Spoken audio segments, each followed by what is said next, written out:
Well, good morning DIY fish keepers, tankoutlaws.com and monster fish keepers. I wanted to give you a video overview of my setup, my Aqua Bridge 3-tank group that I just upgraded with a 75-gallon. Upgraded the pump and the sump with the new added tank capacity. I needed to get a bigger pump. So this first bridge is in the 60-gallon hex. There's an overview of it. Most of the fish are hiding in the rocks, but the entrance is right there underneath the logs, and it goes up, over. Now this blue valve is hooked up to my aqua lifter. That's what helps to maintain the aqua bridges.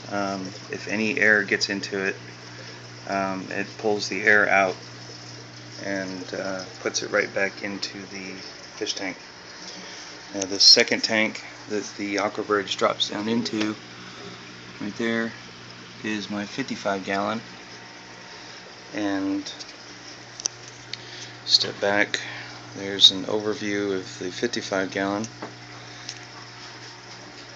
And this down here is my DIY 5-gallon canister that I made. There is a thread in the DIY projects. The intake for it is the white tube right next to the bridge. It pulls out of the hex tank, comes down, goes through 3 baskets before it hits the pump, which is an internal pump on the bottom, which pushes it up and out, and it comes into the 55-gallon on this spray bar right here. And the hex tank also has its own small canister. It's a Marine C220. The 55-gallon, I added a Cascade 1500 canister with 5 baskets, sponges on the bottom, ceramics in the middle 3, and then filter floss in the top to polish the water. But here is the 55-gallon. There's one of my Senegal Bashirs, one of my Haps, black belt cichlids, and I've got 4 clown loaches that populate the tank, and several crawfish that are feeders for the Bashirs. Here's the second bridge, which right now is being occupied by, it looks like, a black belt cichlid. And it goes up, and there's another blue valve that I've tapped in that draws the air out if any enters the bridge to maintain that bridge. The black wrapped thing is to keep the algae from growing in the water in the line that goes to the aqua lifter. But the bridge goes across and then goes down into the new 75-gallon. Now this one doesn't go to the bottom like the others because the previous tank was a 40-gallon and sat higher, so I didn't bother with trying to replace this tube to drop it down to the bottom. It worked out just fine. But step back and give you an overview. That's the 75-gallon. You can see me in the mirror. Hi. Alright. Now this is the new PVC overflow that I made. 3/4 inch feeding into the 2-inch pipes that you see here that are capped on the bottom. So the water flows into the 2-inch, goes down to the bottom, and the 3/4 inch that's inside pulls the water up just like a normal overflow. And there's my standpipes. I made the I'd put an air line in and then cut it so I'd have a smaller hole. So I'll probably pull that out later. I was doing that to try to get it started. But here's the line. I don't have a check valve installed. What I have instead is Tom's AW20 aqua lifter, just like on the Aqua Bridge. But these pull the air out from the top of the PVC overflow and maintains the flow of the water. I don't know how well you can see it, but there's the tops of the 2-inch where the 3/4 inch go in, and it goes down and behind the stand. Now the PVC overflow feeds my 46-gallon sump, and as far as noise, I mean, besides me talking, you can hear.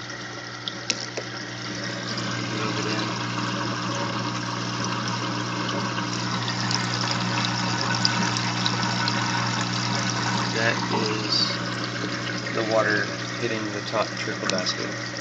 You can see it there. I have a cap on the end where I drilled one big hole in the center, and then around the big hole in the center I've drilled some smaller holes, and then around the outside there's even smaller holes that are angled out. But the top basket, which looks like I've already got to replace the filter floss, on top. Then I've got bottle caps.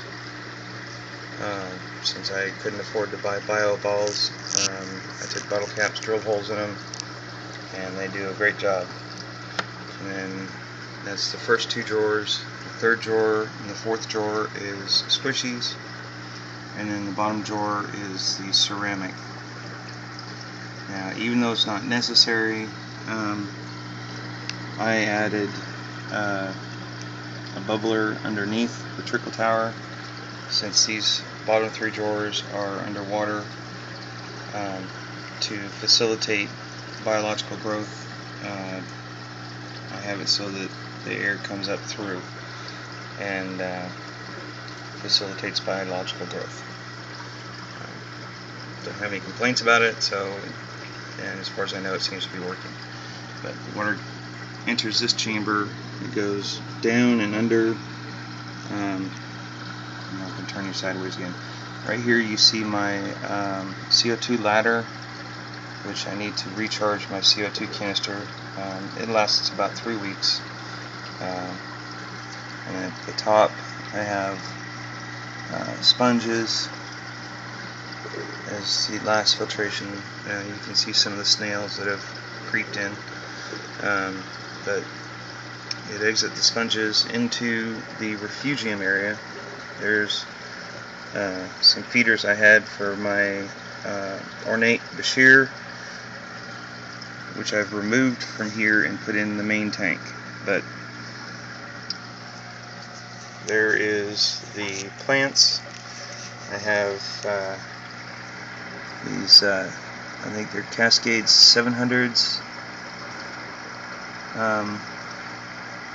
to increase the water flow in here, so that it's not just, so that I put these in here, I put the cascades in here so that they'll circulate the water in the refugium instead of the water coming out from the sponge and going straight across to the gate which feeds the return pump. But I have there's a couple ghost shrimps in here that pick up any food that might end up getting through or waste. They'll pick through it. Some feeders, and I have some cosmoses which currently are hiding. There's another cascade that fell over, but it's still circulating the water. Now, there is the Aqueon AQ 4500 return pump in the return chamber. It's hard to see, but I have a return gate, or on the gate over the top of the glass for the return. Helps to keep the plants and fish from getting into the return pump area. But as you can see, the tank itself is 20 inches tall. There's from the top to the refugium, there's approximately 7 inches, 6.5 inches or so of water, or excuse me, of free space up here. And over here there is, I would say a good 12 inches maybe of open space for if there is a power outage, which at this time I'm going to simulate a power outage. But that is pretty much the complete 3-tank Aqua Bridge setup.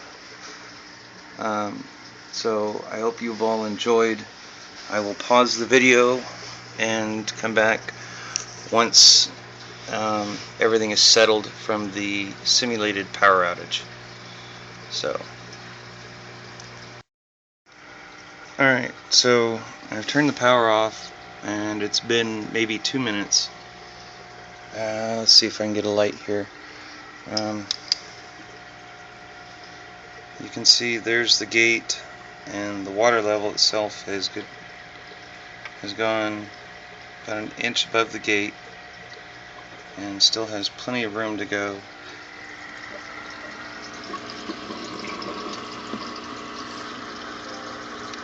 I still have water that's coming out of the tank, so I'm just waiting for it to settle, and then I'll turn the power back on and we shall see. But water has not gone over the sponge yet, only the return gate, which I really have to be careful. Well, not really careful, I just have to be watchful. If any fish decide to venture in there, I really don't want them to get sucked up into the return pump. But so that is a simulated power outage, and you can see about ½ an inch of water drop from the top of the hex, and the same goes for the 55. We got about a ½ inch of water drop. Now in the back of the V for the return that I made, on the sump, I made a V instead of making 2.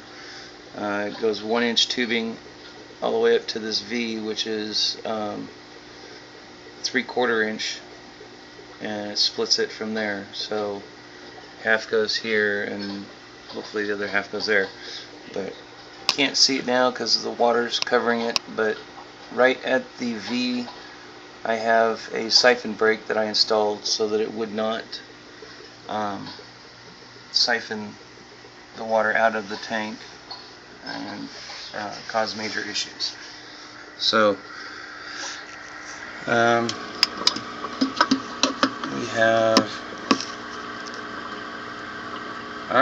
we have no more water flow that I can, or very little water flow. Yeah, very little. So water is still at just below the top of the sponge, and so far I don't see any fish in the return pump area. So I will turn the power back on and plug back in the Tom's AW20 Aqua Lifter. That helps to maintain the PVC overflow. There we go. So drop that down. So As you can see, the water started right back up and has dropped considerably from where it was. So everything seems to be working fine. So anyone that might have been concerned with flooding, I don't think that'll be a problem. And if for some reason the PVC overflow gets clogged and the pumps the return chamber dry, there's only about 3 gallons in here, and there's more than enough room in the tanks to handle that. There, as I stated, is one of my bristlenose plecostomuses that I have in the refugium to help with the algae, I hope. They do have some wood to eat on and so forth. And Brad C., you had asked about center support. I went ahead and put one in. I didn't notice that this area of the 2x4 had a slight warp down. I didn't notice until I put the tank on it without any substrate or water, and I filled it up. It did not expand the opening, but just as a precaution, I went ahead and put in a center brace. It is not screwed or nailed in any way, it's just being held in by pressure. So there you go. Thanks for watching. Sorry about the lengthy video, but had a lot of information to get across. Thank you, Tank Outlaws, DIY Fish Keepers, and Monster Fish Keepers, for all of your interest and all of your help. I hope you enjoy.